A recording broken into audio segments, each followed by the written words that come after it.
We explain the gunpowder empire of the Ottoman Turks. During the decline of the Abbasids and the rise of the Shiite Fatimids in Egypt, a nomadic warrior group of Turks rose out of the steppes. They were known as Seljuk after their leader-in-chief.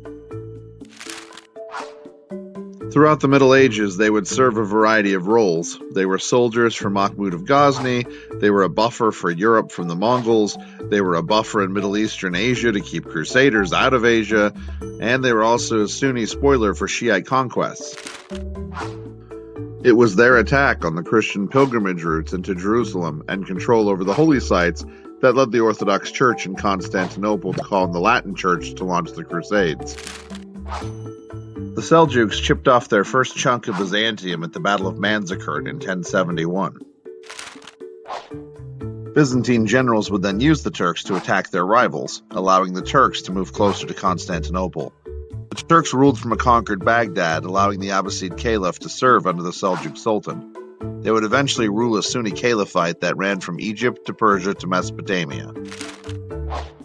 However, due to their habit of dividing territory to ruling sons, the Crusades, and constant fight with the Byzantines, they were weakened and they were only left with Rum, or modern Turkey. They sat there until the Battle of Koz-e-Dagh in 1243 when they fell to the Mongols and became Mongol subjects. A century of Mongol rule would follow. As the Mongols weakened and the Byzantines bled on the ropes, a new Turkish group came out of the tribal nomadic warrior Plato Fun Factory conquest steppes to claim the land of 1,000 other empires. These were the Ottoman Turks, and they were led by Sultan Osman. They were given a parcel of land by the decaying Seljuk Turks for turning the tide in a battle against the Mongols. As the Seljuks died off, the Ottomans were born, taking up piece by piece of the Byzantine, Mongol, Seljuk empires in Anatolia from their capital at Burz. They intermarried with the Byzantines for power and land and would launch expeditions of conquest elsewhere. They entered Gallipoli after an earthquake and hatched a new plan as to what they could do with the prisoners they captured. They would call them the Janissaries.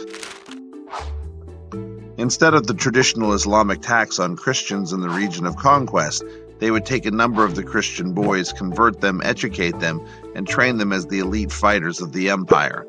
They were taught governing principles as laid out by Haji Bektash. They were the most disciplined troops in the world, and they would speed up the spread of the Ottoman Empire. They were both paid and given power, but forbidden to marry or grow beards. The Janissaries became a social class of their own. They took piece by piece of the Balkans to surround Constantinople.